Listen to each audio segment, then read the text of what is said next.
요즘 취업을 준비하는 젊은이들이 가장 선호하는 직장이 어디인지 아십니까? 젊은이들은 안정을 최우선으로 고려합니다. 당장 높은 연봉을 받더라도 견디기 힘든 직장에 들어가는 것을 좋아하지 않습니다. 언제 나갈지 모르는 불확실한 직장보다 낮은 연봉이라도 안전하게 정년 퇴직할 수 있는 직장을 선호합니다. 사람들은 누구나 자기 미래를 한 치 앞도 알 수 없기 때문에 본능적으로 불안함을 느낍니다. 대한민국이 이렇게 잘 살게 되었음에도 불구하고 사람들은 좀처럼 이 불안에서 헤어나오질 못합니다. 물론 서민들의 삶이 넉넉하지 못합니다. 그러나 이 모든 문제가 해결되었다고 해도 미국에 있는 사람들은 이 불안에서 완전히 자유할 수 있는가? 그렇지 않다는 사실입니다. 오늘 본문에 등장하는 나오미와 룻은 사회에서 약자 중에 약자였습니다. 둘 다 과부였기 때문에 매일 끼니를 해결하기도 어려운 사람이었습니다. 특히 나오미는 남편과 그리고 두 아들을 잃었습니다. 모든 것을 잃은 나오미에게 무슨 낙이 있을까요? 가족을 전부 잃은 나오미에게 무엇이 즐겁고 기쁜 일이 있겠습니까? 아무것도 없이 하루하루 살아갈 생각을 할 때에 절망감만이 그녀를 가득 채우지 않겠습니까? 그러나 나오미는 자기 백성을 돌보시는 하나님께 소망을 두었습니다. 비록 여전히 과부였지만 룻과 함께 베들레헴으로 돌아가서 거기서 하나님으로부터 은혜 얻기를 원했던 것입니다. 그 결과 베들레헴에서 기업 물을 자의 자격을 갖춘 보아스를 만나게 됩니다.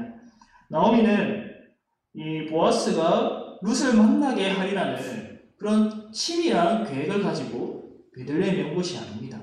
그는 아무런 계획 없이 그렇게 하나님을 향한 막연한 믿음만 가지고 나아왔지만 하나님이 친히 만나게 하시고 인도하여 주셨습니다. 오늘 말씀에서 우리가 꼭 붙들어야 할 첫 번째 진리가 바로 이것입니다. 하나님께서는 자신의 일을 성취하기 전에는 결코 쉬지 않으십니다.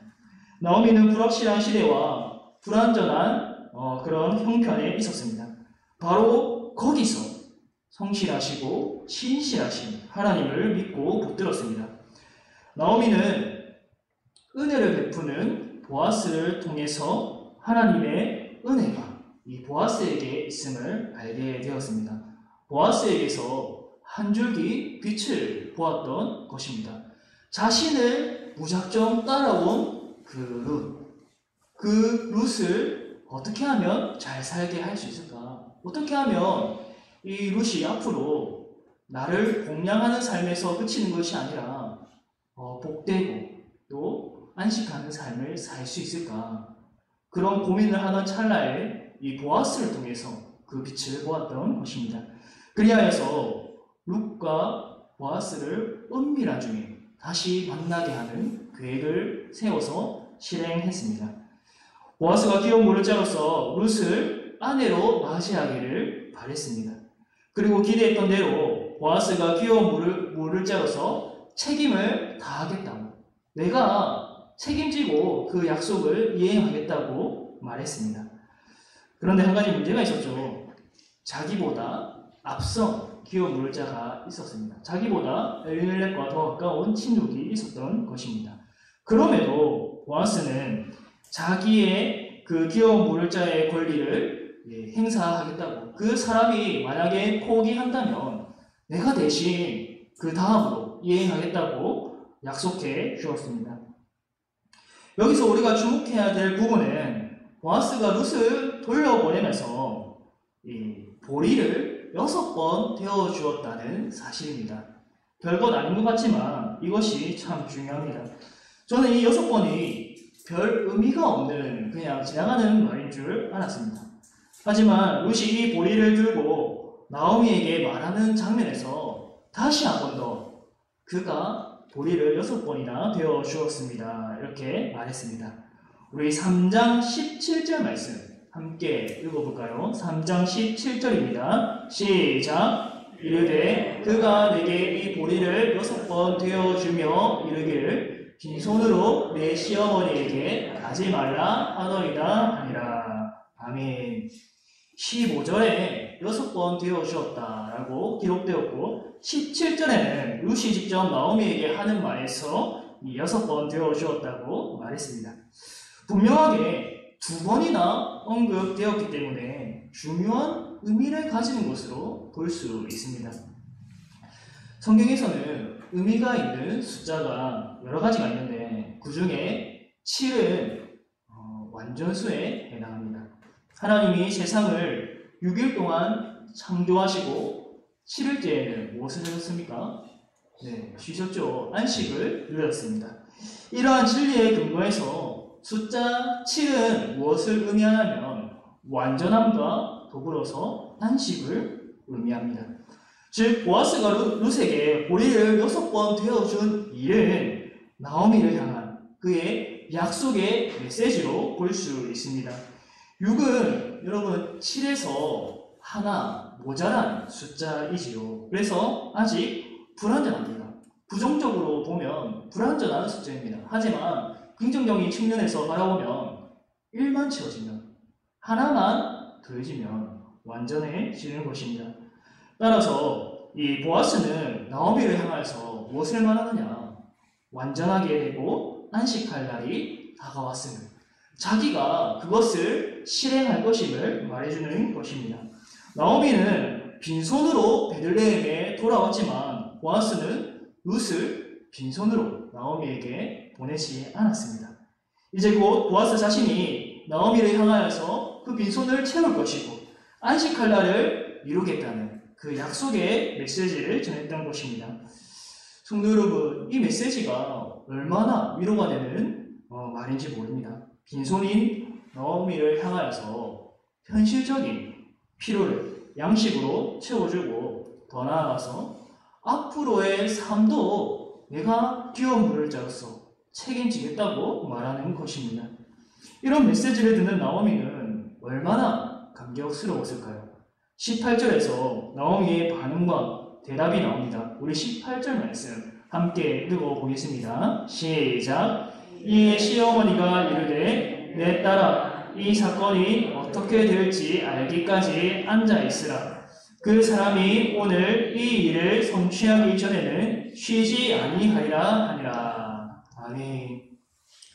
나오미는 이제 됐다고 판단했습니다. 보아스를 믿고 신뢰했습니다. 그에게 온전히 맡겼습니다. 그 사람이 오늘 이 일을 성취하기 전에는 쉬지 아니하리라. 아마도 나오미는 보아스가 여태까지 룻에게 베푼 행위들을 통해서 하나님의 은혜를 보았고 이로 인해서 온전히 그를 믿게 되었을 것입니다. 우리는 이 보아스가 예수님을 나타낸다는 사실을 반드시 기억해야 됩니다. 기억 물자, 이 히브리어로 고엘이라고 하는데 다시 말하면 구속자입니다. 구속자. 예수님이 친히 우리의 구속자가 되어 주셨지요. 하나님이 친히 약속하신 하나뿐인 아들, 구주로 예수님을 보내어 주셨습니다. 예레미야 33장 2절에는 이와 동일한 의미의 말씀이 기록되어 있습니다. 예레미야 33장 2절에 이를 행하시는 여호와, 그것을 만들며 성취하시는 여호와, 그의 이름을 여호와라 하는 이가 이와 같이 이르시도다. 이를 행하시는 여호와, 그것을 만들며 성취하시는 여호와. 우리는 불확실한 오늘을 여전히 살아가고 있습니다. 이로 인해서 늘 불안과 염려에 휩싸이기 쉽습니다. 그런데 이러한 환경적인 요인뿐만 아니라 더불어 우리의 영혼이 어두워서, 우리의 영혼이 무지해서 하나님을 우러러 보지 못하니까 불안하게 사는 것은 아닐까요? 정말 중요한 건 하나님을 향한 신뢰가 우리의 가장 튼튼한 반석이 아닐까요? 만약 우리 삶에 하나님을 향한 신뢰가 하나도 없다면 매사에 매일이 너무 불안하고 끔찍하지 않겠습니까? 하루라도 제대로 살 수 있을까요? 이 세상이 불안하고 우리가 한 치 앞도 어떻게 될지 알 수 없지만 평강을 누릴 수 있는 비결은 바로 우리를 향한 하나님의 사랑에 대한 신뢰 때문입니다. 사랑하는 성도 여러분, 오늘 이 시간에 그 일을 성취하시기까지 쉬지 않겠노라고 말씀하시는 그 하나님을 바라보시기를 바랍니다. 성실하시고 신실하신 하나님을 신뢰하시기를 바랍니다. 이 믿음과 고백이 이 불확실한 시대 가운데서 우리 영혼의 반석이 되는 줄로 믿습니다. 오늘 말씀에서 보게 되는 첫 번째 진리는 일을 성취하시기까지 쉬지 아니하시는 하나님이었습니다. 두 번째는 하나님이 사랑 충만한 의지를 가지고 계셔서 그 일을 반드시 성취하신다는 것입니다. 4장 1절을 보면 보아스가 성문으로 올라갔다고 합니다. 고대 이스라엘 사회에서 성문은 증인들을 쉽게 세울 수 있었기 때문에 재판이 이루어지고 또 여러 가지 법적인 절차가 이루어지는 장소였습니다. 따라서 보아스가 성문에 올라간 이유는 자신이 그 귀여운 물을자로서 책임을 공식적으로 이행하겠다는 것임을 알 수 있습니다. 그는 귀여운 물을자의 순번이 자기에게 오면 이행하겠다고 수동적으로 그런 안일한 태도로 앉아있지 않았습니다. 적극적으로 능동적으로 자기가 먼저 앞장서서 성문에 올라갔습니다. 그러자 마치 보아스 자신이 말했던 귀여운 물을자가 자기보다 더 앞선 귀여운 물을자가 성문 앞으로 지나가는 것을 보았습니다. 그러고는 당장에 그를 불러서 성문에 앉혔습니다. 뿐만 아니라 이 증인으로서 장로 10명을 청하여서 그곳에 앉혔습니다. 성도 여러분, 이렇게 일이 일사천리로 진행되는 것을 볼 때에 우리는 이것이 그냥 우연이 아님을 알아야 됩니다. 룻기 전체에서 때마침 보아스와 룻이 만나게 되고 또 때마침 이 보아스가 자신보다 앞선 귀여운 물자를 성문 앞에서 만나게 되는 것은 하나님이 섭리하신 것입니다. 우리는 하나님께서 이 말씀의 전면에 드러나지 않지만 배후에 하나님께서 친히 인도하시고 그들을 돌보아 주신다는 것을 우리는 알아야 합니다. 하나님의 백성인 우리는 내가 알지 못하는 사이에도 하나님이 일하고 계신다는 사실을 믿을 수 있습니다. 내가 미처 깨닫지 못한 것도, 내가 미처 고백하지 못한 것도 그러한 순간조차도 하나님이 일하시고 계시고 나를 돌보시고 계신다. 내가 잠잘 동안에도, 내가 침을 삼킬 동안에도 하나님은 나를 향하여서 일하시고 계심을 우리는 믿어야 됩니다. 여러분, 우리가 하나님의 돌보심이 없다면 어떻게 매일 살아갈 수 있겠습니까? 어떻게 한순간이라도 설 수 있겠습니까? 우리가 다 알지 못하는 그 순간에도 하나님은 우리 가운데 계셔서 역사하신다는 사실을 믿으시기를 바랍니다. 이 믿음이 험난한 세상을 살아가는 우리의 위로요 소망입니다. 이제 누가 귀여운 물을자로서 책임을 이행할 것인지 공적인 절차가 이루어집니다.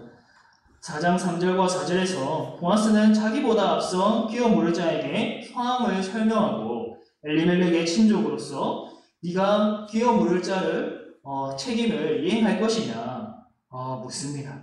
그러자 이 사람이 내가 모르겠다 라고 곧바로 대답합니다.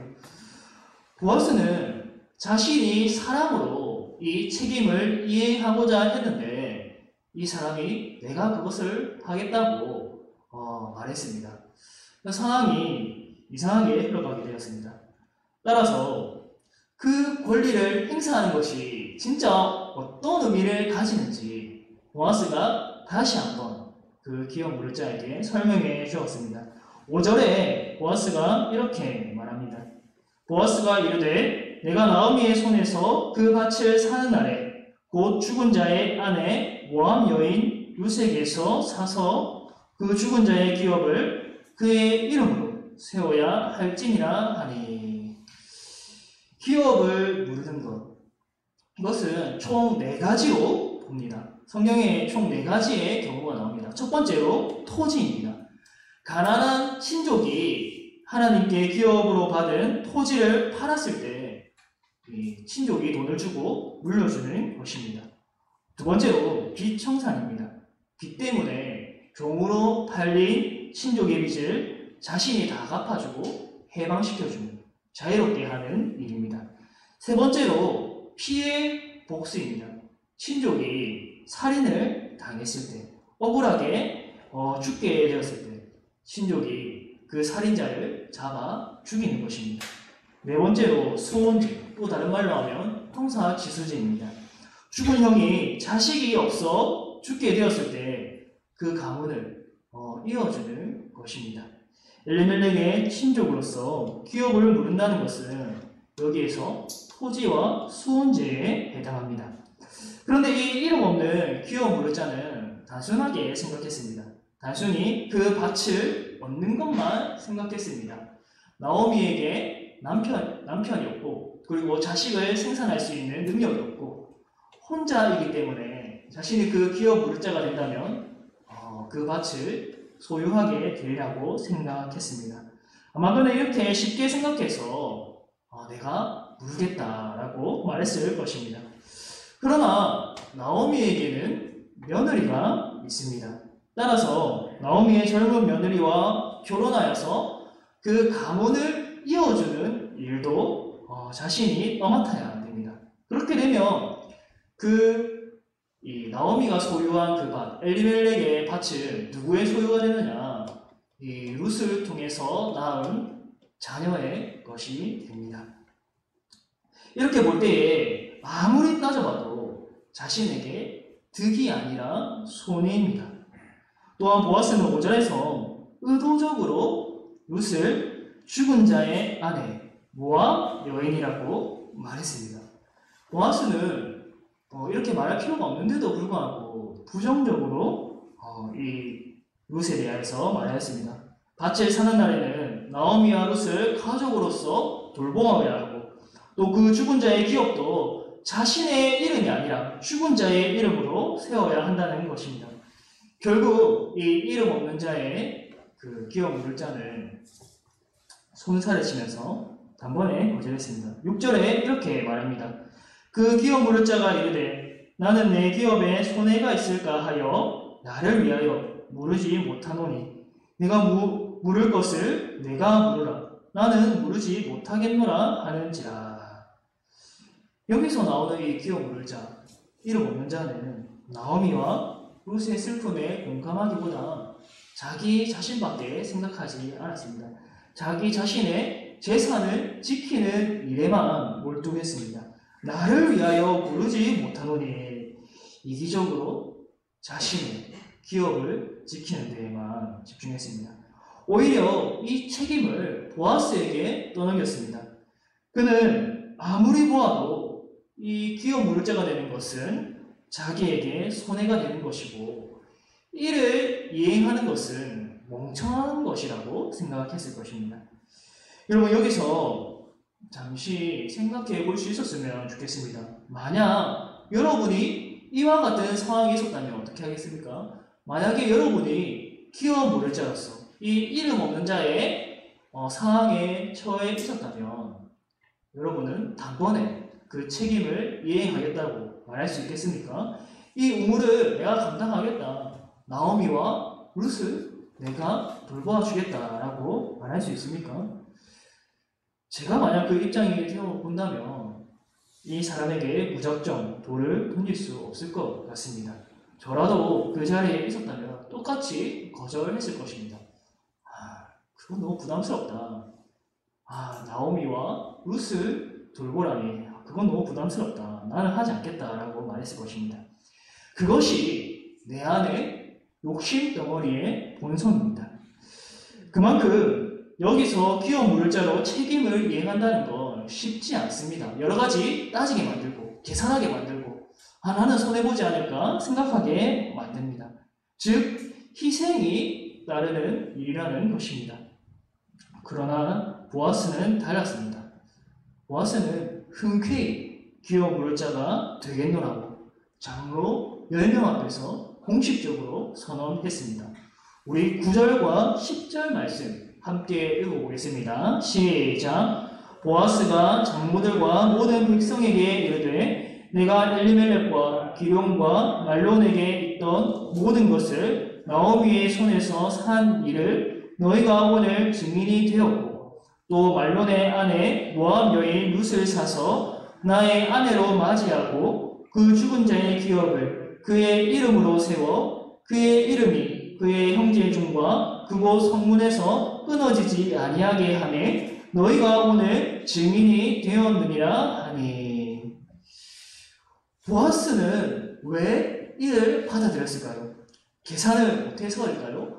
자신에게 득이 될지 손해가 될지 판단을 순간적으로 못했을까요? 아닙니다. 보아스가 이를 행할 수 있었던 것은 나오미와 룻을 불쌍히 여기고 은혜를 베풀고자 하는 사랑이 있었기 때문입니다. 그에게는 욕심을 거스르는 하나님의 사랑이 있었습니다. 그 사랑이 이것저것 따지고 계산하는 욕심을 완전히 거슬러서 짓밟았습니다. 그는 이 일을 성취하기 전까지는 쉬지 않았고 마침내 룻과 나오미에게 한 약속을 이루었습니다. 여러분, 만약 예수님도 이 이름 없는 기어 물을 자와 같았다면 이 땅에 육신을 입고 오지 않았을 것입니다. 예수님은 우리를 위해 구원할 의무와 책임이 없습니다. 하지만 하나님은 사랑이시기 때문에 우리에게 사랑이신 예수님을 보내어 주셨습니다. 자신의 삶과 생명을 온전히 내어 주셨습니다. 하나님은 보아스를 통해서 빈손으로 돌아온 나오미를 채우셨습니다. 마찬가지로 하나님은 예수님을 통해서 죄인된 우리를 구원하시고 채워주십니다. 성도 여러분, 이 사랑의 하나님을 다시 한번 바라보시기를 바랍니다. 하나님의 사랑이 우리 영혼을 채우고 만족해 하십니다. 그는 약속하셨고 또한 반드시 이루십니다. 예수님께서 약속하신 대로 죽으셨고 부활하셨고 승천하셨습니다. 지금 이 순간에도 하나님 보좌 우편에서 우리를 위하여서 중보하며 간구하고 계십니다. 성취하기 전에는 쉬지 아니하리라 이렇게 말씀하시고 이루고야 마시는 그 성실하신 사랑, 그 사랑의 하나님을 붙잡고 위로와 소망을 누리시기를 바랍니다. 더 나아가서 우리 모두가 보아스와 같은 자들로 세워져야 합니다. 교회를 위하여서 누가 헌신할 것인가? 형제의 아픔과 슬픔에 공감하고 누가 그를 도와줄 것인가? 자기의 소유를 내어서라도 형제를 사랑할 자가 누가 있을까? 나는 시간 없다. 나는 몸이 건강하지 못하다. 나는 물질이 너무 부족해서 우리 집 이루는 것도, 우리 집 돌보는 것도 너무 벅차서 나는 못한다. 네가 해라. 이렇게 말하는 자는 이름 없는 아무개와 같습니다. 세상 욕심에 빠진 아무개와 같이 사랑 없는 자가 되지 않기를 원합니다.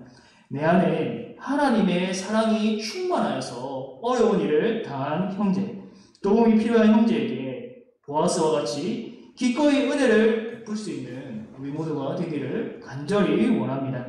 공동체에 이러한 한 사람이 있을 때에 교회가 따뜻해질 것입니다. 이런 한 사람으로 인해서 예수님의 사랑이 흘러가고 증거될 것입니다. 이 한 사람으로 인해서 하나님이 기뻐하시고 영광 받으실 것입니다. 오늘도 그 사랑으로 채워지고 그 사랑을 실천하는 복된 성도님들 되시기를 주님의 이름으로 축복합니다.